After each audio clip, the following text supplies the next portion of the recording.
Good morning sir. Good morning. हां, कालची बिर्याणी कशी होती सर?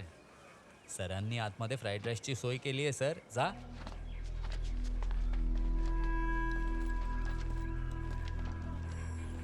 సార్ నువ్వు ఇలా పోరాటం చేస్తూ తిరిగితే చేయాల్సిన పని ఎవరు చేస్తారంట?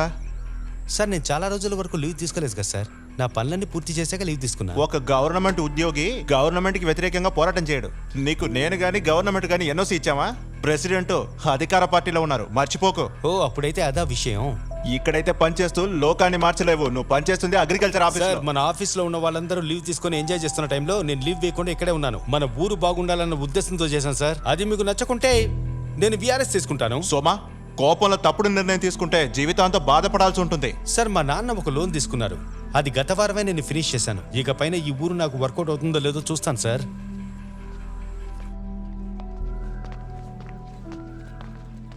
ఎవడ్రా వీడు?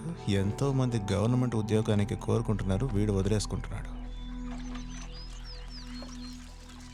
ఏ సోమా, అసలు నువ్వు ఎంత పని చేసావు? ఎవరిని అడిగి పని రిజైన్ చేసావు? అట్లీస్ట్ నా కూతుర్ని ఒక్క మాటైనా అడిగావు నువ్వు? నాకేది నచ్చిందో అదే నేను చేస్తాను.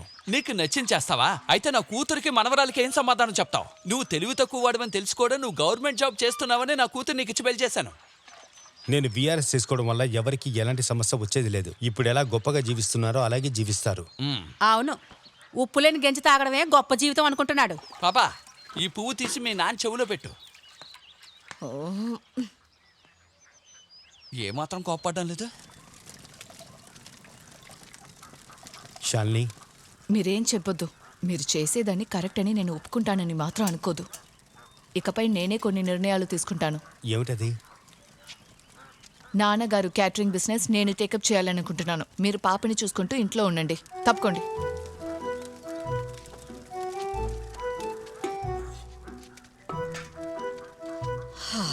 ఇకపై రోజు మనమందరం కలిసి ఉసిరికాయ జ్యూస్ తాగుదాం.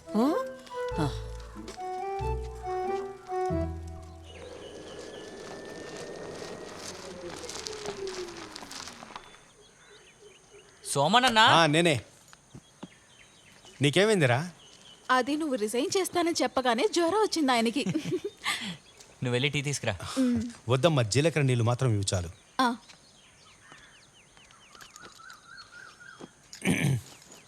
మీ వాళ్ళకి తెలుసా అన్నయ్య? మావయ్య వచ్చి ఓవర్గా మాట్లాడేళ్ళాడు. నువ్వు గొడవ పడ్డావా ఏంటి?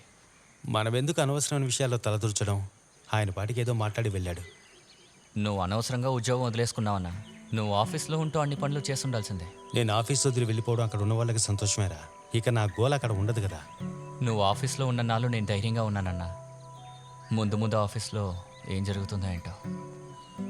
కొన్ని సందర్భాల్లో భారాన్ని వదిలించుకోవడం చాలా మంచిదేరా.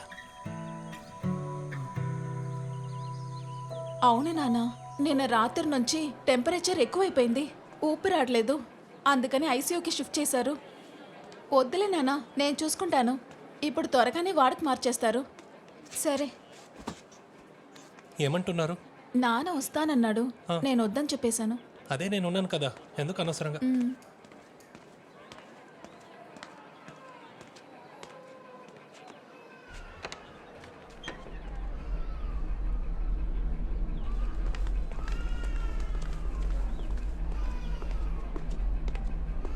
చందు వైఫే కదా, ఒక సంతకం పెట్టండి.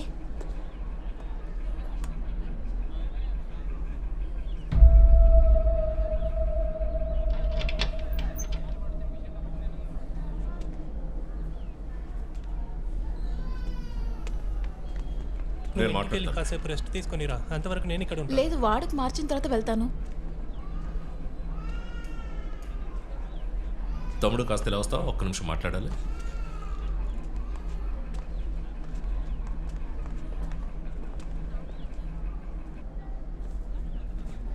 ఆయనకు వచ్చింది బర్డ్ ఫ్లూ అని చెప్తున్నారు. ఎక్కువసేపు ఇక్కడ ఉండకండి. పక్కూళ్ళో 78 సంవత్సరాల వయసున్న ఒక ఆవిడ చనిపోయింది. అందువల్ల త్వరగా వాళ్ళని ఇక్కడి నుంచి తీసుకెళ్ళు.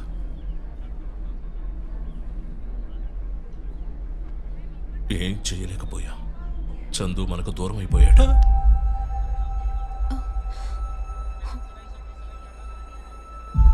పద.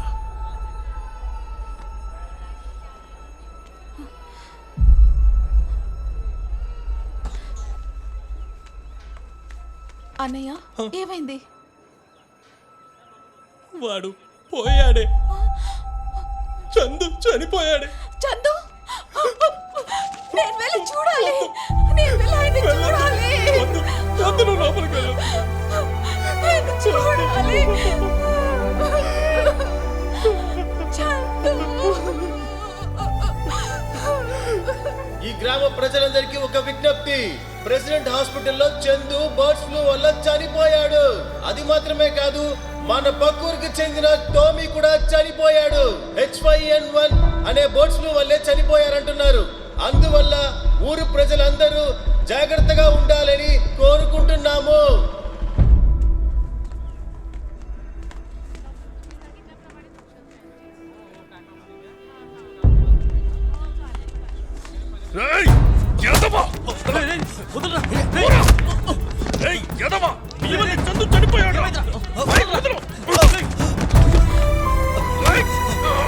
నేను తనని చూడాలి.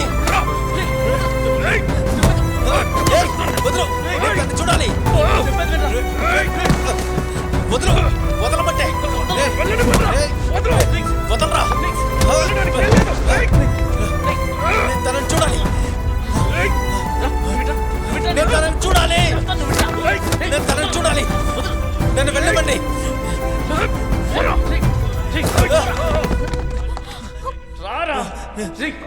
నేను తనని చూడాలన్నా. తర్వాత చూసుకుందాం. వదలండి. రమ్మంటుంటే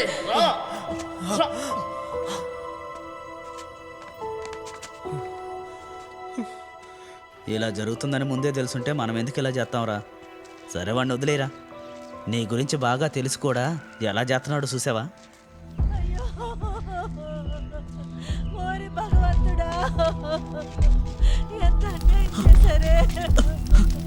ఏమైంది? ఏమైందే? ఎవరి ఘోరం చేశారో తెలియటం లేదండి. ఏ దొంగ కొడుకులా ఇలాంటి పని చేసిందే? నీ బాధలు బాగున్నాయన్నా కదా, అవకాయ పెట్టి వచ్చే సంవత్సరం అమ్ముకోవచ్చు.